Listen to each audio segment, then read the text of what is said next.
Okay. Good morning and thank you for joining us. I'm Brittany Branyan and I serve as Director of the Cary Center Collegiate and Community Programs to include the Nonprofit Affiliate Program, currently serving over 125 nonprofits in East Alabama and beyond. Welcome to the final program in our 4 Steps of Donor Fundraising series, Stewardship. Before we begin, I would like to share a little more about the Nonprofit Affiliate Program for those of you who are unfamiliar. The Cary Center Nonprofit Affiliate Program fosters a community of educators, professionals, and organizations and students who have a desire to embody philanthropy, nonprofit studies, and leadership in their professional and personal lives. We provide professional development and networking opportunities to members, to include Mix and Mingles, the Cary Center Volunteer Internship and Career Fair, and the Cary Center Nonprofit Summit. In addition to these events, now more than ever, we are focusing on professional development and learning opportunities to include our virtual programs like the Summer Fundraising Series that wrapped up last week. Cary Center Nonprofit Affiliates are the first to learn of upcoming programming, and membership is free. We are delighted to announce that the virtual Cary Center Nonprofit Summit taking place on Tuesday, October 6th. The summit is free and open to the public, so be sure to share the news. I will drop the registration link in the chat later in the program. Go ahead and mark your calendars for the Cary Center Volunteer Internship and Career Fair, which is being held on Wednesday, November 4th. Make sure you are on our mailing list to receive information about upcoming events. I will include information on how to join the Nonprofit Affiliate Program in the follow-up email. Now, let's get to the reason you are all here. Please join me in welcoming back today's speaker, Cary Center Philanthropist in Residence, Greg Doepke. Hey everybody. So glad you could make it this morning. We'll just jump right in. As Brittany mentioned, this is the 4th and the last part of this series. And just to get going and to dive right in, I'll just go ahead and share my screen. Hang on a second here. Okay, everybody should have the screen. And Brittany, if you would monitor the chat, because there may be things that come up through this little presentation, and then we'll address stuff at the end. So let me go ahead and get going on this. Hang on a second here.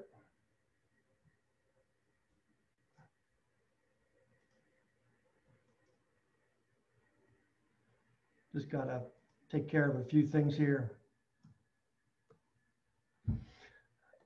Once again, this is the 4 steps of donor-focused fundraising in COVID times, stewardship. This is the last one of the series. We're going to go through a brief format and review, talk about the goals of stewardship and what its stewardship is, talk about the 3 key processes of stewardship, stewardship planning and activities, then some thoughts about stewardship during COVID times. And then hopefully we'll have a majority of the time spent where we can have some sharing and just exchanging ideas, and hopefully we can learn from each other.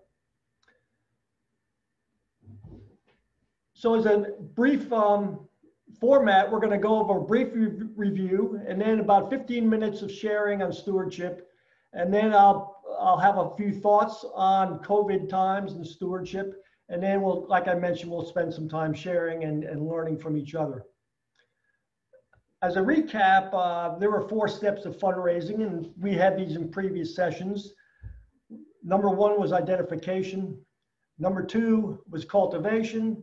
And number 3 was asking. And today's session is on stewardship. And as I've mentioned in the previous sessions, the most important tool we have at this time is our donor-client relationship management database of donors, but also the processes that go with that in terms of the whole system for identifying, cultivating, and the solicitation process for stewardship, for the fundraising. this is really not about you or your nonprofit. This is really about the donor. And I've constantly emphasized this in the past, that aligning the donor with the mission of your organization. And what that comes is, this is the discovery, this little circle at the bottom here is the aligning your person, the passion, with the purpose of the goal of the donor with the nonprofit organization. So the sweet spot is the center for the donor, where they have their passions, their causes, and they have their own strengths, and hopefully it's some funding that comes with it. And it also gives them real joy in giving. So that's their sweet spot. And the key is identifying that sweet spot and helping the donor realize that, and then it is aligned with the mission of your nonprofit. And that goes to, what is the donor's story? What is the root of their passion? If you can understand why they are loyal to your nonprofit and are giving to you, then it makes it much easier. But also during these special times, it's very difficult, because we have this, the headwinds of social distancing. We have financial hardships. I just saw where American Airlines is laying off thousands of people. There are a lot of people dealing with financial hardships. And the third headwind is that a lot of the funding, the donor giving, is to COVID-related causes, to healthcare causes. And as a result, it's being diverted from maybe your nonprofit. So let's go into stewardship definition and the goals. Stewardship is the process that occurs once a donor has given. And we typically think of this in terms of money, but it's also when you have friends, fans, and followers, they become a little bit active in your organization, they become a donor if they are active, and it may not be money at this time.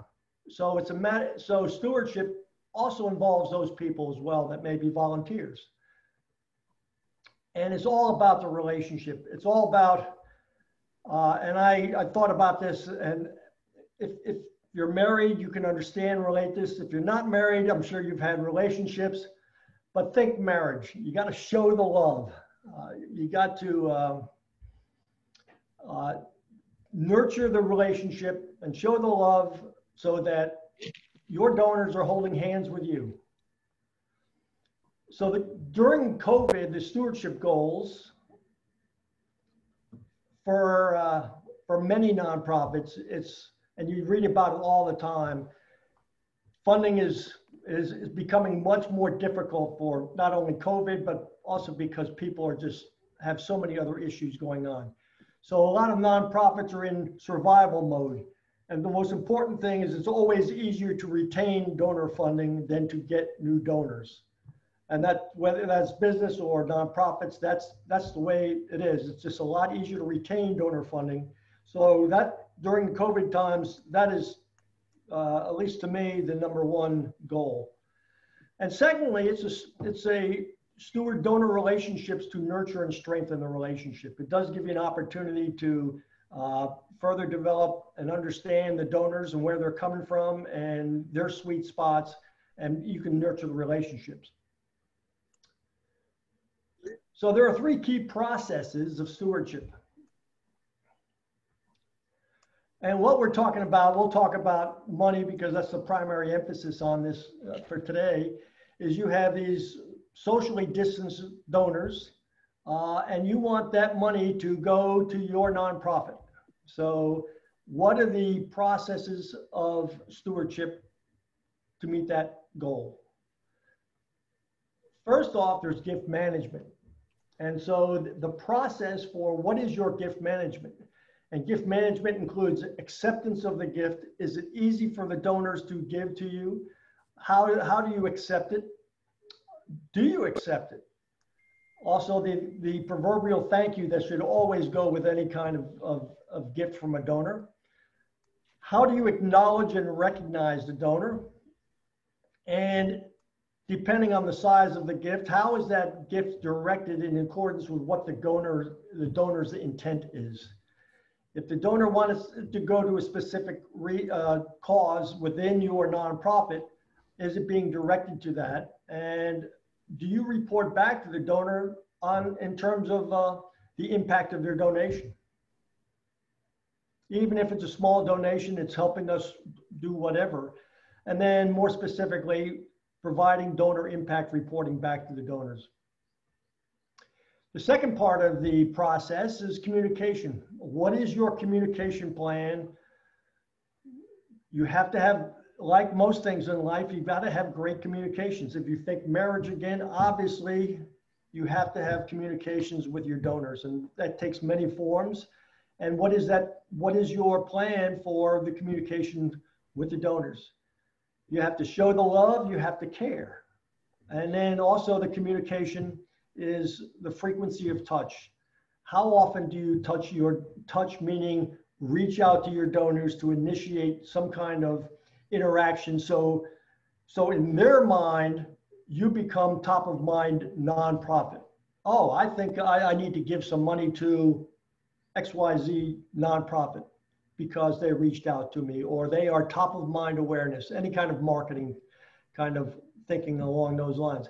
And also, do you document your touches so that if you have a conversation with a donor, do you capture information from that conversation that is put in your database for that specific donor so that you become more aware of identifying where their sweet spot is? And the third part of the stewardship process is the cultivation, working your plan, nurturing the relationships, engage in non-activities, non-money, non-fundraising activities, and trying to get them to the next level of the gift. Maybe it's more funding if they're just volunteering and you're cultivating them to start making a financial donation to your nonprofit. Let's talk about the activities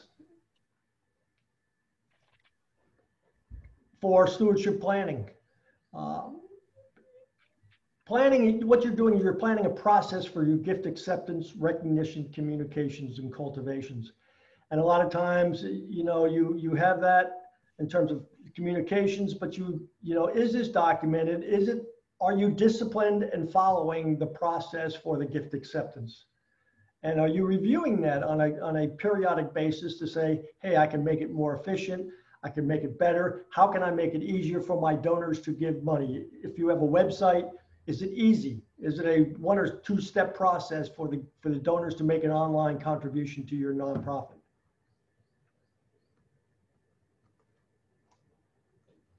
Got a little problem here. Hang on a second. Well, sorry about that. There was some kind of glitch.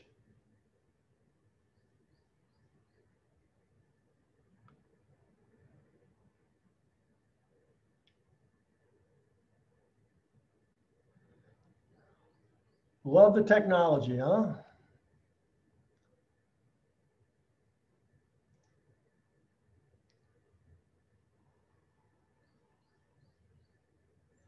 Let me go back. I don't know what happened on that.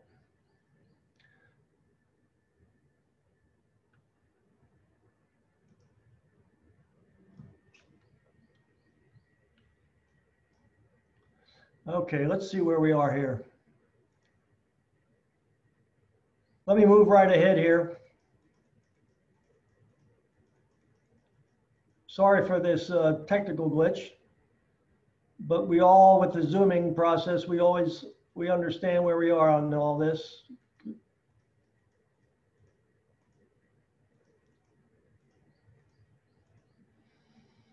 Okay, so here where we are on the cultivations. So let's go on to stewardship planning activities. We talked about that a little bit. And this is where we left off. And so we have the planning and the activities. So you have the matter of reviewing and following your established procedures in this database. And I had this 80-20 rule in here. And what this 80-20 rule, if those are not familiar with it, it's really a good rule for many things in life. But basically, if you look at your database in terms of donors, I would suspect for a lot of you that, like a lot of things, 80% of your donations or 80% of your funding comes from 20% of your donors. And so obviously, in terms of retention, in terms of funding and being in survival mode, focusing on that 20% of your donors that provide 80% of your funding is pretty important. Be creative in engaging donors with donor interest. Wow your donors with interests that they have. Are there new volunteer opportunities and non-traditional engagements and virtual events? And once again, it's important to leverage social media. So let's go on to thoughts on stewardship during COVID. These are some ideas that I'm just throwing out there for your reflection and see if it can be adapted to your organization. Obviously, I mentioned earlier, the primary goal during COVID times is retaining the funding, okay? What are you doing to retaining the funding? If 20% of your donors are giving 80% of your funding for your nonprofit, and it's easier to retain donors than acquire new ones, it seems the priority would be on looking at that 20% and doing what you can to reach out to those donors and making sure that funding is going to continue. Also, the second thing is to nurture and cultivate the relationships. This is a great period of time where it's maybe difficult to get out and do face-to-face fundraising, but you can certainly nurture and cultivate the relationships, review your processes, and make sure everything is in line to nurture and cultivate the relationship. One thought that came across in preparing for today, and this is, I think, really should strike a chord with all of you, is because you're trying to retain the funding and because it's such challenging times with the headwinds that I alluded to earlier, I would encourage everyone to initiate a donor conversation, a phone call if nothing else, not an email. This is a time where it requires a reach out to those 20% to providing 80% of your funding, at least those, have what I call a care and share call. What that means is you're finding out how they're doing during this time and you're sharing. And you can share with them the impact of COVID on your organization and what's happening and all. And also explain the needs that you have. And people get it because everybody is going through this whole situation. So if you have an honest and transparent conversation with your donors, then they understand that. It's a heart-to-heart saying, okay, show them the impact. In other words, you know, you've been contributing to us in the past for this. This is what we have done in the past, and this is what we're doing now, and this is making a real impact. And if you'll please continue to hang with us because, you know, we'll get through this, and we're doing the very best we can to meet our mission, and we really appreciate and your contribution and we want to thank you for all you're doing for our organization. And then engage and ask questions of your donors. People care, people want to share, people want to give. So having an open and honest conversation is so critically important during this time. And then identify and, you know, because of the social distancing and the challenging, okay, donors don't like to be just approached for money all the time. And we talked about that previously in terms of the solicitation, like every of 3 contacts, 2 out of the 3 should have nothing to do with asking for money. So how can you keep your donors engaged and maintain top of mind awareness of your organization? And you could do it by games. And I'm thinking virtual fun for donors. And when they think of fun, you know, the giving is an emotional event for the donors. So you know, if you can make it fun, and thinking games, is there travel? Can you somehow dial in cooking if that is an interest of your donors? How about wine? We typically may have football because obviously we're in the Auburn area here and it's getting to be football season, but maybe there could be some kind of creative game or something around football. Books and movies, movie reviews, and then outside activities. And maybe you can even create outside activities that involve the other aspects of this. How can you create social virtual fun in this environment of social distancing? And so that is a challenge, and you want to do that with your donors. And yes, they know that you need some funding, but they also want to have some social time as well. So how can you promote and engage them? And of course, you want to do that with social media as well, because social media, if you can leverage social media and you can engage and identify your friends, fan followers, they will become funders. So it's a matter of bringing them and nurturing them along that curve.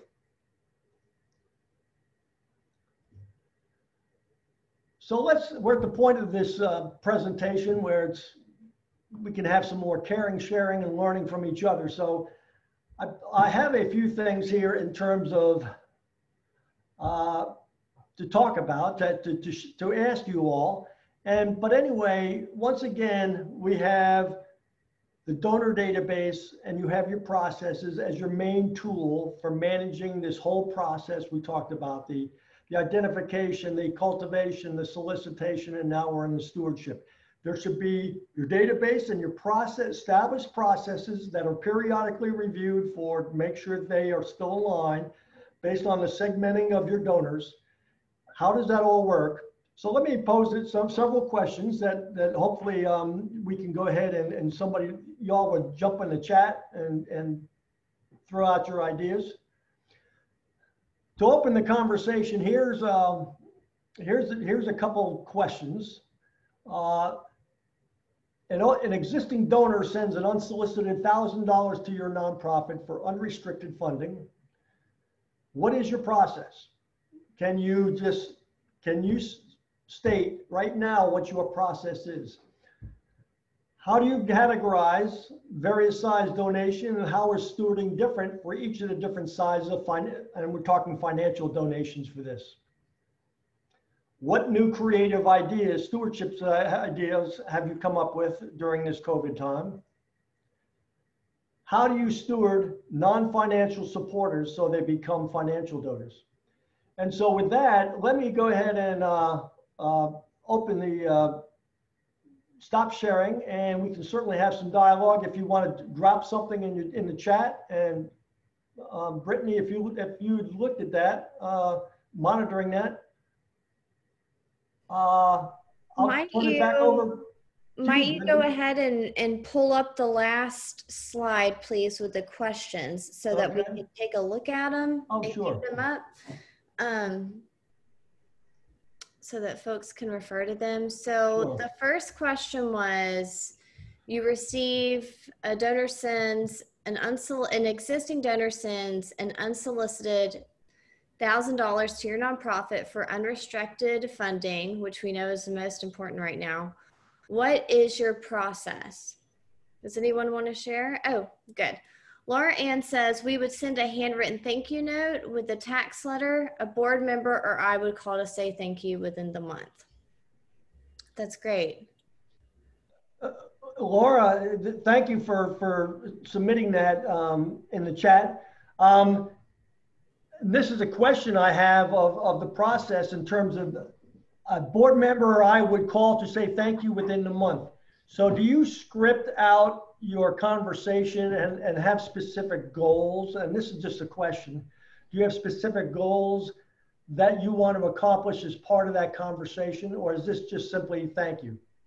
And that's just I'm just throwing that out to the group as a thought for consideration, saying, hey, maybe when I call this member, I want to do X, Y, and Z, and see and further understand what I can learn about the donor you know, obviously thank them, but is there anything else I want to accomplish with the call to the donor so that I am become better, so I can help nurture and cultivate and steward that donor even better? That's a good question. Kathy says that donors receive 2 thank yous by mail. Well, she said same here, and donors receive 2 thank yous by mail. I love getting a handwritten note in the mail. It truly is. It sounds crazy, but it's one of my favorite things. And I always put them on our fridge, like my kid drew it or something. I love it. Yeah. And Brittany, we talked about that before, that the power of handwritten notes, and they don't even have to be thank yous. They could, you know, if someone has something happens that's in their life, that a donor has something that happens in their lifetime, something with their family, and you write a handwritten note saying, hey, I saw you took on a new job as such and such, or whatever. I mean, people really appreciate that, and you help nurture and help cultivate and nurture the relationship you have with your donor. Alicia also shared last week, most of you were on that call, but I just wanted to reiterate this. I thought it was awesome. Alicia shared that she had a donor, an elderly donor in Florida, and there was a hurricane coming through, and she just called to check in on him and see how he was doing. And turns out she was the only person who checked in on him. And he ended up making a gift. I mean, obviously she didn't do it for that reason, but something was headed his way and she just wanted to call and check in. Lynn says, we tell our donors where the money was spent. All of our funds support college scholarships, so we give info on recipients and updates on their progress in school. That's great. I like that. Yeah, one thing is, and I mentioned, I started that point on the presentation in terms of donor impact. And I had a conversation recently with someone as far as the importance of donor impact, especially now because we don't have this face-to-face interaction. It is so important to remind the donors what you have been doing and the results of their financial donation and what you have been doing, because more and more, and the research shows this, that people want to give to an organization and they want to have an impact. They are becoming, and rightfully so, the philanthropic literacy, I call it, is becoming more prevalent amongst the donors. And the more they learn, the more they realize that they give, and they give to an organization that is aligned with their passions and their strengths. And they want to give for an impact, and that impact is making a difference. And so periodically, and this is a question, is do you all periodically put out something that says, this is what we have accomplished, and thank you for this, because look at the results that your generosity has had on our nonprofit. Lynn, that reminds me of a quick story. When I was younger, I guess I was in my teen years, I received a Christmas or birthday gift from one of my uncles, and I sent him a thank you, a handwritten thank you, thanking him for I said, thank you for my gift, and basically kept it very vague. And he wrote me back and said I didn't explicitly thank him for what he gave me and how I used it. It must have been a gift card. He said it was appropriate for me to share how I spent his gift. And from now on, I have done that. Every time I get a gift card or something from someone, I let them know how I spent it. So that's funny. I do think it's great as a nonprofit that you would do that. You know, Brittany, you bring up a good point, because, you know, Suzette and I are very blessed, and you know, we get thank yous and little acknowledgments from our grandchildren and our daughters for things that happen. And that, you know, as a parent, we want to, you know, most of us, hopefully, if you're a parent, want to, you know, instill that value in your children so that they say thank yous. Well, you know, it carries on into adulthood and into the nonprofit world. And so it's so important for the thank yous. All right, I think we're good in the chat, so I think we can move on to the next question. And it is, how do you categorize various size donations and how is stewarding different? So how do you categorize various size donations and how is stewarding different? So a small gift versus a larger gift, how do you handle those situations? Anyone want to go ahead and share on that?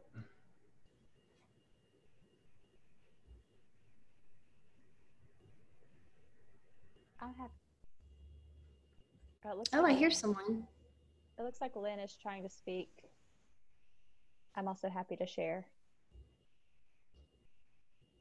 Why don't you go ahead, Laura Ann, and then Lynn, when Laura Ann is done, why don't you chime in?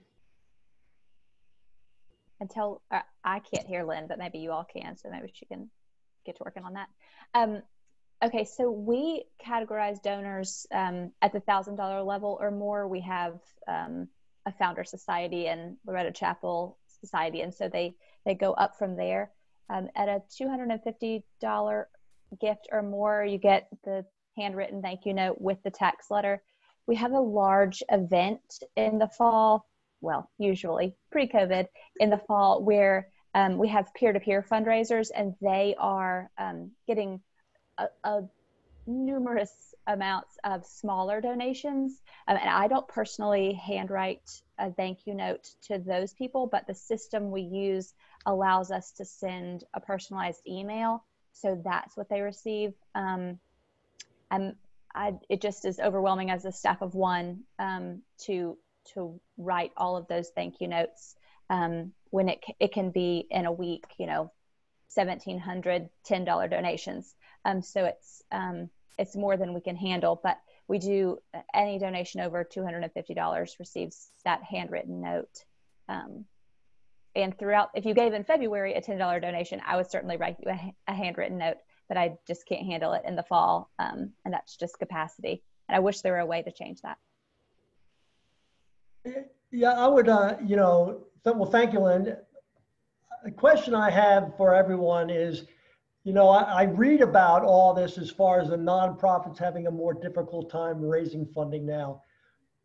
What is your experience, those that are on this call, are you finding it more challenging now? Are you finding it more challenging? Do your donors want to have conversations on this?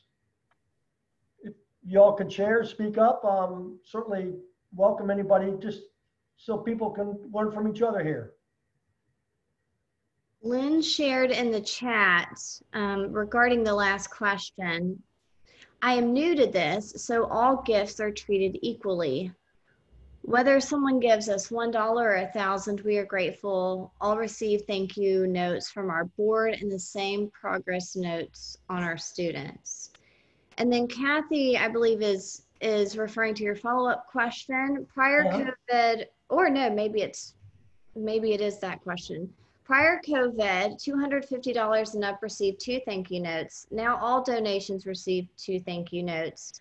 One is a form type signed and with a note from our executive director, and one is handwritten by me. Gifts $1,000 over receive a call from a board member. Cool. Thank y'all for sharing. Yeah, thank you, Kathy. I would like to kind of follow up on your chat thing. As far as this call from your board member, if you can clarify that a little bit more, saying, do you have specific board members that make calls?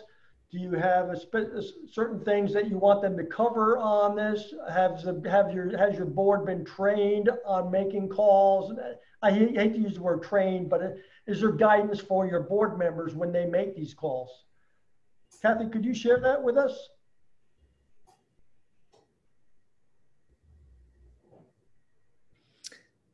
All right, she said development committee members take turns or our board secretary makes the call. Okay. And I'll say that for our calls, I look at our database and sort of see who knows this person to make the call. So a board member who might have a connection to the donor. If there isn't a board member, I just choose out of a hat from the development committee. But if I can see a connection, I ask, you specifically, Greg, can you call Brittany and say, thank you, she made a recent donation. Perfect. Yeah, once again, that's a matter of the relationship. If you identify a board member that knows someone, that they have a relationship already, so you're looking to use, not use, that use is not a right term, but because of the connection and the relationship, it makes sense for that person to make the call. Lynn shares that since the scholarship is in my son's name, I send the card and thank yous. And then Laura Ann followed up with, there is a template for thank you notes and calls. So that would be certainly helpful. Yeah, that gets back to the point as far as what is the process, and what is the process for the stewardship and the thank you thank you follow-up calls, and are there certain, it doesn't have to be super detailed, but if you do have a follow-up phone call, what are 2 or 3 things that you want to convey? Obviously you want to thank them, but are the 2 other 3 things that you would like to get them engaged with to help facilitate and nurture and cultivate the relationship? I think we can go ahead and move on to the next question, which is, what are creative stewardship ideas? And while you all are thinking of typing something in or what you're going to say, I'd like to share something that Margaret Arnold, we had her about a month ago, or in June, and she spoke on, she's a development officer for engineering here at Auburn. And she said that she and the dean will often set up a Zoom call. This is a COVID strategy. They set up a Zoom call with a few of their donors, and they have wine and they talk, and it's just kind of like a wine night, but on Zoom. And I thought that was a pretty cool, low-key thing to do. Corinne says, we sent several of our top donors an Auburn-themed face mask. That's neat. That would be cool to find in the mail. That's really cool. Thank you for sharing. Yeah, and Corinne, it's really interesting as far as that Auburn-themed face mask. Every time they put on that Auburn-themed face mask, it's going to remind them of the relationship that you have with them, and so it helps facilitate that relationship. So that's a great, especially if they're great Auburn fans, it's a great idea. Oh, great. We even had one donor take a picture of him with it on it and send it to us. That's cool. That's really neat. And just to kind of build on that, thinking, okay, with all the, the COVID environment, you say, okay, would this donor be willing for you to share that on social media and use that social media to help reach out to others, to help facilitate relationships with the other donors via social media, to help cultivate the relationships of other donors? So that's great. That was great that they shared that with you. Yeah, that's awesome. Yeah, this thing on social media is really important. Having maybe it's Facebook groups. I thought I put one thing on this presentation saying, okay, can we socially distance outside?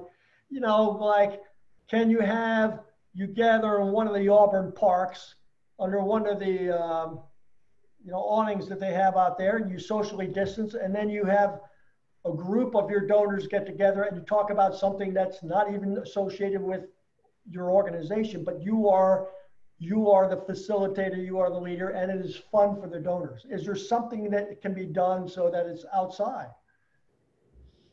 so people can have that social connection on face-to-face? Because a lot of people are dying, really want to have face-to-face interaction. It's just really challenging now. You know, I thought of another creative stewardship idea that it's not outside, it's online. But the women, and I think I've shared it, but I'll quickly share it again. The Women's Philanthropy Board is doing an incredible job right now. And what I really love that they did recently, or I guess there are a couple things. At one time they had a comedian come on, and he was an Auburn alum and he was living in LA, and he shared some jokes and just a funny evening. And it was really funny. At first, my husband and I were like, how's this going to work out? But it was great. And I loved it so much. And then another example of something that they've done is kind of like Jeopardy.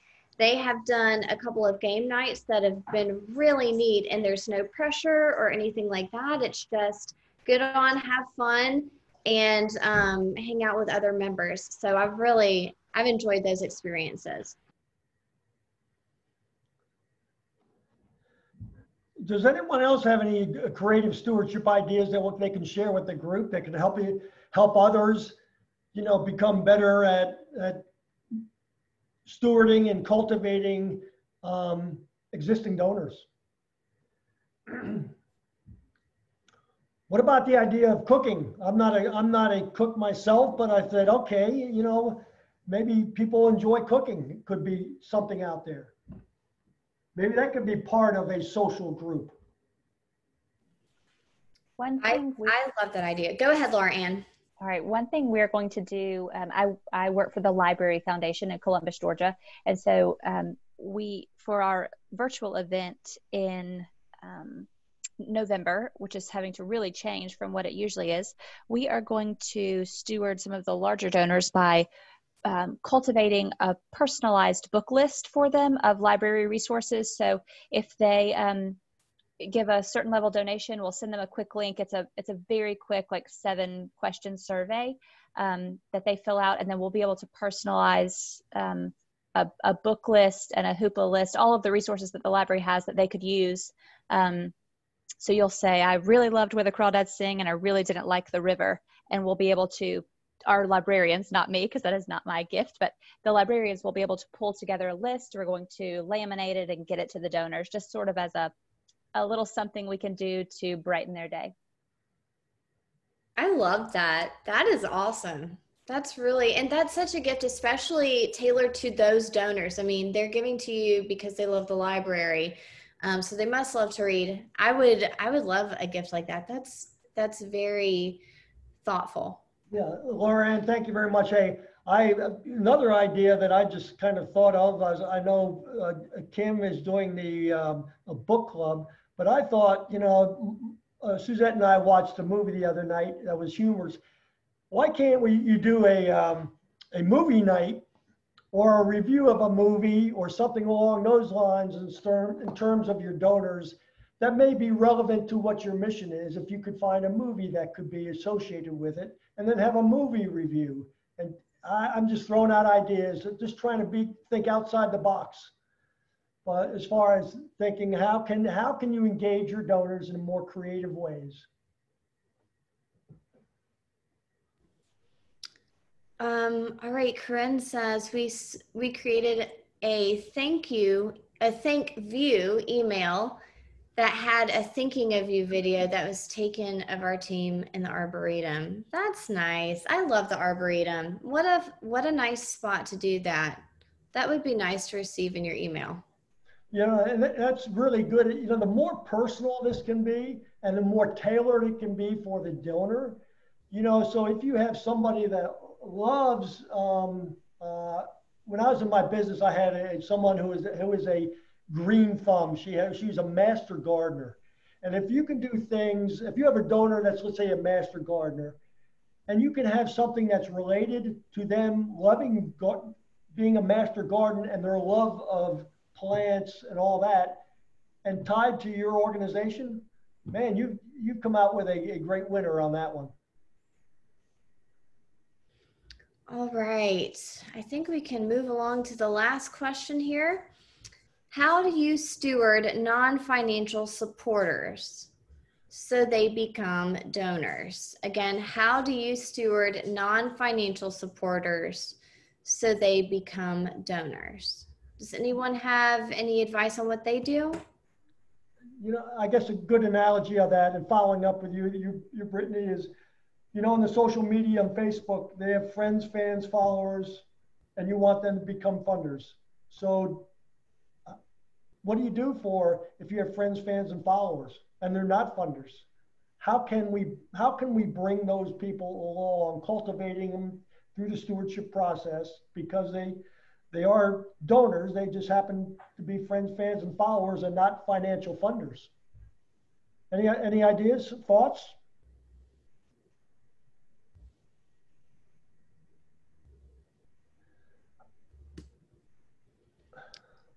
I can share an example that I remember from, I believe it was Margaret Arnold that shared that there are different people who come to different events, or maybe smaller donors, and they just call them and understand that they may not give a gift for a while, but they still make that contact to keep it fresh on their minds. And it seems like I have a feeling, Laura Ann said it, but I have a feeling that maybe many of us don't really prioritize cultivating non-financial supporters, just because it's not, many times it's one of us on a team or something like that, and so we don't get we have to prioritize where we spend our time. Right. Well, Brittany, thank you, and thank you all for sharing on this. But let me add a couple of things. First off, you know, we typically hear of our time, talent, and treasure, you know, and I have constantly emphasized how important our fourth T, or trusted connections, our trusted relationships are. And I know we may be just one person in the nonprofit or whatever, but we do have trusted relationships, and we do have those people, and we do have social media. So one way of possibly cultivating non-financial donors and making them financial donors is reaching out to a trusted donor that is our social connection, that knows this other person that is socially engaged, and say, hey, you know, is it, you know, I know you support our organization. Can you have a conversation with such and such? Or is there a way, without asking for money, just helping facilitate the relationship? So when we talk about leveraging your social media, if you can identify those on the social media that are financial donors, or have a relationship with people that are non-financial donors, maybe they can even just have a conversation or a way of engaging them without asking for money, just to help bring them along the cultivation path. You know, Oslin noted right before you started speaking that that they spotlight them on social media with a Team Member Tuesday or a Membership Monday. And I follow Backpack International on social media, and I will say they do an incredible job of highlighting any donation, anytime they're working on something, those who help. They really do an incredible job. You're doing a great job, Oslin, on that. And I know that gives those folks pride as well. They're not giving to be recognized, but it is always nice to be recognized. So great job. You know, one of the, adding on to that, Brittany, is, you know, and I put this not only in my book, but in the course I'm developing for donors, that people love to be appreciated and valued. And identifying people's strengths and that they are appreciated, people love to be appreciated and valued. So if you can value that and appreciate them and help them recognize that, then once again, it's a way of helping cultivate the relationship and bringing them along. Lynn shared something that I am a huge fan of. She said, keep social content engaging and update as well as a published current calendar of events. Also keeping links active so they can go directly to other pages. I'm a huge, everyone who works with me knows that I'm always saying, we've got to keep updated. We've got to stay fresh, and we have to have content that is easily accessible, that you can go straight somewhere and get the job done, because the easier that things are to click on, one day someone may be interested in your organization, and 3 months down the road they're ready to give or they're ready to show up. So I agree, Lynn. You've got to keep social content engaging, especially for those who that's how they engage online. So that's a great suggestion. Thank you. Anyone else?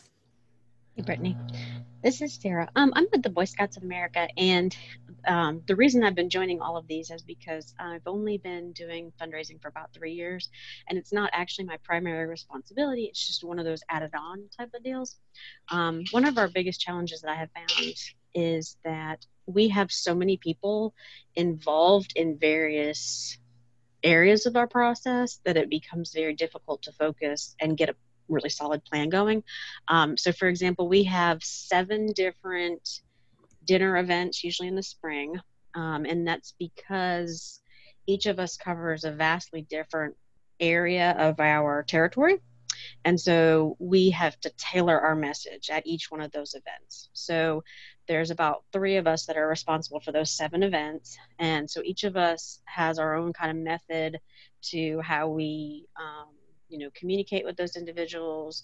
And all of us are new in our positions. So all of us are still trying to develop that stewardship. So none of us has a really good process in place. And it also is very difficult because we don't know what our CEO typically does. So depending on the size gift, I think we were talking about that earlier, but depending on the size gift, he might make a personal call or he might send a personal letter.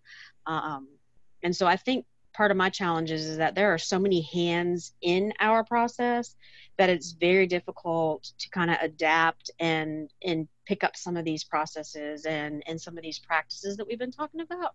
And what I've been trying to do is take a lot of these back to my office and just say, hey, it would be a lot easier if we came up with a better process. We do have a database. We don't use it to our fullest potential. There's a single person that typically enters the gifts, and then that's kind of what happens to it. And then she'll run a report and drop us a report every once in a while. And then we kind of have to sit there and fill in the blanks, if you will. So I've taken her document and I've grown this humongous monster now outside of that database. But I was finally able to get the database access after taking some of these classes and meeting with you guys and kind of pushing a little bit to get access.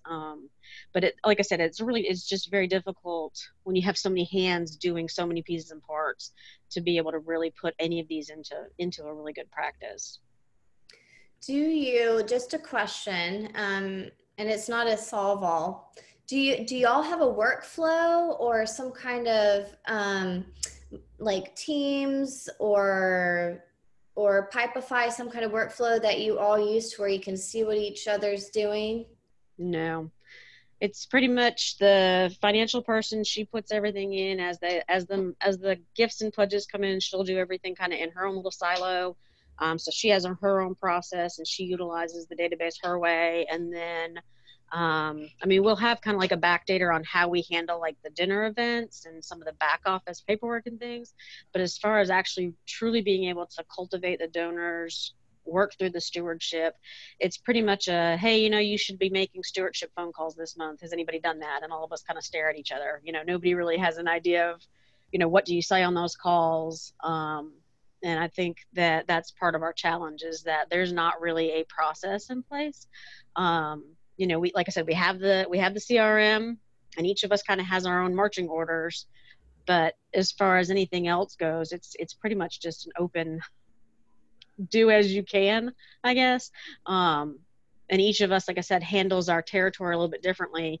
But it certainly has been great to be on these, to be able to kind of take away some of these ideas and be able to try to find a way to kind of put them in and kind of get a process going. I'm just thinking if I were you, something I would bring up in a meeting, and it may be easier said than done, but I think it's worth it, is to mention, yes, thank you for sharing, is to mention the need for collaboration and maybe look up, like for my personal reference, I've got to have a workflow to know what's going on. I know that it's helped when I've had a staff member that I managed to have that as well, so that we can see what each other's doing. And it very easily, you kind of have, you almost cut out like the gap, so you can kind of see, okay, well, you're working on that, and that. It may be worth noting, and you don't have to pay a lot of money for workflow. Pipify is a free one, and depending on size, but you can also use, I mean, at the Cary Center, we use a sheet stock online, so it's not so hard. So I would just, research that and really go to whomever, or in a group meeting if you prefer. I would go to them and say, this is something that's been on my mind for a while. I truly feel like we can improve our process if we collaborate and we're communicating a little bit better. And they told us in April, they said, oh, well, we communicated with all the $500 donors and above. And I said, well, what do you mean you communicated? Like who sent it, and what did it say, and what were you asking? And, that overstepped me because I just made these phone calls, or I had just done something else. And they being the CEO and the financial person, just kind of decided they were going to send this letter in April. And I was like, well, it would have been really great to know that, because maybe I made phone calls, but you didn't ask me, or maybe I was sending a letter, but you didn't. So that's been one of my biggest challenges, especially with COVID. It seems like it's even gotten worse. Instead of improving it, the whole process of stewardship and cultivating just kind of has almost imploded for us and fallen apart. So, yeah, I think it's worth having a conversation either separately or as a group, and bringing that up, because that would make you all far more efficient and productive if you had that. And so do a little research on that, and feel free to email me. I can send you the link. I also dropped it I dropped how to spell Pipify in the chat, so you can look at it. I really do love it, and it's been helpful.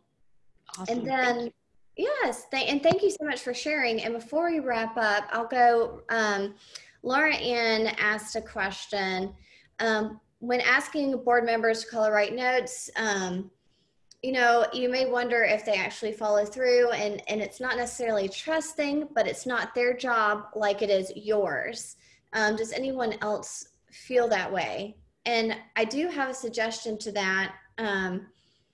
I would just follow up. I am the queen of making notes on my phone or in my calendar to follow up with someone and check in. Again, this is where a workflow comes in great, because I can just put it on there, and I would highlight it yellow as in process. Check in with Bob and see how that call went. And that way you're not necessarily checking in on them, but you're just saying, hey, how did that call go? And then they can share or say, oh, wow, thank you so much. Because we all need reminding. Thank you so much for reminding me. And yes. Brittany, I'd like to add to that as far as the calls here, because several came up as far as the board members calling and things like that. And so obviously there needs to be some kind of little process. I would suggest a three things for general calls for a thank you. Put one thing, you obviously just thank you, then what items is number 2 and what is number 3 that you want to accomplish from the goal. And that can be very generic, but it can be a little, just something to handle the board members and say, hey, just touch base with them on the thank you, this and that. And, find out a little bit more about them, and, what we can do for you, or something along those lines, just very generic. But I think if the board member has a little bit of structure on these calls, it makes the board member feel better, and you're not asking them for money, you're just trying to help this cultivation process. So having a little bit of structure in these calls is really helpful. Agreed. Awesome. Well, if anyone has any more questions, speak now or forever hold your peace. And Brittany, as far as follow up and to the group, you know, hopefully these things have been of value to you all in the nonprofit. And we are here, and I am here to help Brittany and the Cary Center help facilitate this so you as nonprofits become more effective at doing what you do and fulfilling your mission. So if there's other things that we can do to help you in that regard, please let us know. Yes, and just to wrap up again, thank you all so much for joining us today. And if you have any further questions, you can email me and I will follow up today, maybe this afternoon, with some more information on our summit. And we also, I cannot stress enough, we have programming coming. I'm working on it that to be beneficial to you all. And we're so grateful for every one of you. And any way we can help, please feel free to reach out. And if you need anything, you can contact us. You know my email. So again, thanks for joining us and we'll see you soon. Thank you, everybody.